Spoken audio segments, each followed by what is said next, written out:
kedua, maka di sesi ini kita mulai dengan calon wakil presiden nomor urut 3. Dan untuk itu kami persilahkan panelis Alamsyah Saragih untuk mengambil subtema pertanyaan di dalam fishbowl, kemudian silahkan diperlihatkan ke calon wakil presiden dan juga moderator.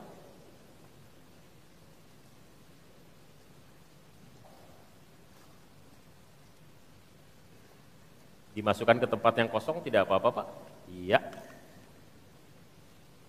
Tarik saja biar cepat. Yes. Silakan diperlihatkan ke calon wakil. Hanya cukup di tempat nanti Bapak, diangkat saja oleh... Bapak. Baik, tolong dihadapkan ke kami Bapak. Ekonomi kerakyatan digital. Ekonomi kerakyatan digital, oke. Kami akan undang kemudian Bapak Aditya Wardono untuk mengambil undian daftar pertanyaan dari fishbowl. Apakah A, B, atau C? Silakan dibuka Pak. Yes.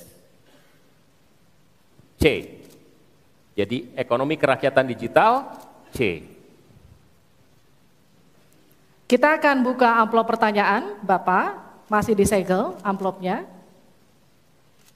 Dan kami ingatkan kepada calon wakil presiden untuk mendengarkan dengan seksama, karena pertanyaan hanya akan dibacakan satu kali.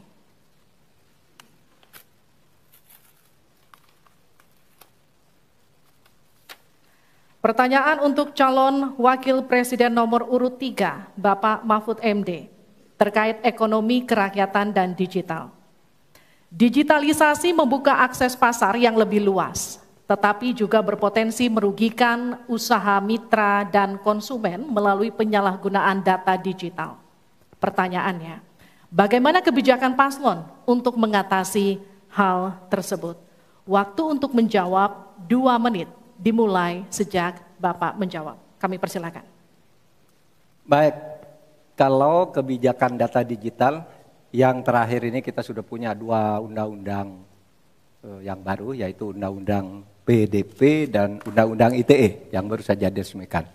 Tapi lebih dari itu, menurut saya digital atau ekonomi digital ini tidak bisa dihindarkan oleh siapapun. Oleh sebab itu, ya kita tidak bisa menolaknya, tetapi harus berhati-hati karena terjadi disrupsi yang luar biasa dalam perkembangan digital ini. Saya menangani kasus misalnya pinjol, di mana rakyat menjadi korban dari kegiatan ekonomi digital. Ada kripto misalnya. Kasus pinjol itu sendiri sungguh sangat problematik. Kenapa? Karena dia dibuat secara hukum perdata melalui gadget. Rakyat yang tidak tahu langsung bilang, kamu mau pinjam uang sekian? Yes. Bunganya sekian? Yes. Kalau tidak bayar sekian? Yes. Itu perdata. Dan itu banyak yang menjadi korban. Banyak yang sampai bunuh diri. Ada seorang dari Semarang, seorang guru, meminjam hanya 500 ribu, kemudian hutangnya menjadi 240 juta karena selalu bertambah bunganya. Kemudian ada yang sampai bunuh diri. Dalam hal pinjol ini ketika saya sampaikan ke Polri, tidak bisa Pak, itu hukum perdata. Ketika saya sampaikan ke OJK, OJK bilang itu bukan kewenangan kami. Itu bukan kewenangan kami karena mereka ilegal, tidak terdaftar.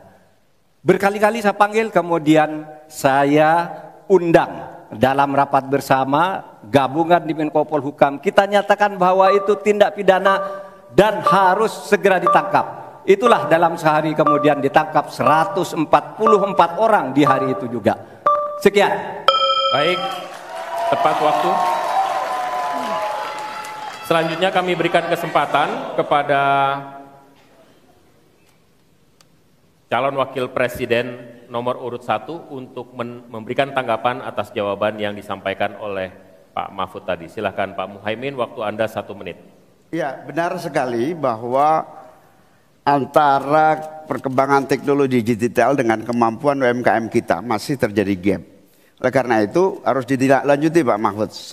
Selain pemberantasan pinjaman online, judi online, ini pun masih harus diselepet lagi karena tidak komprehensif di dalam menangani ini, sehingga pinjol masih merajalela, judi online masih merajalela. Yang lebih penting dari itu Pak Mahfud, bahwa sebetulnya kemampuan untuk masuk pada dunia digital membutuhkan bantuan dari pemerintah untuk turun tangan. Menangani apa? Mulai dari literasi digital untuk UMKM, yang kedua membantu push pemasaran bagi keberlangsungan UMKM menghadapi persaingan yang sangat ketat. Di sisi yang lain, kita juga membutuhkan kapasitas teknologi kita supaya lebih bisa membantu, seperti kecepatan dari internet yang sedang ada di masyarakat kita masih sangat rendah. Baik, harap tenang. Selanjutnya kita akan beralih ke calon wakil presiden nomor urut 2, Bapak Gibran Raka Buming Raka untuk menanggapi. Waktu Bapak untuk menanggapi 1 menit, kita mulai sejak Bapak mulai berbicara. Baik, terima kasih. Mungkin kita juga harus hati-hati, selain pinjol dan judi online, kita juga harus hati-hati untuk masalah pencurian data. Untuk itu harus kita kuatkan cyber security dan cyber defense kita. Itu sudah kita lakukan di Solo Technopark, ada sekolah cyber security.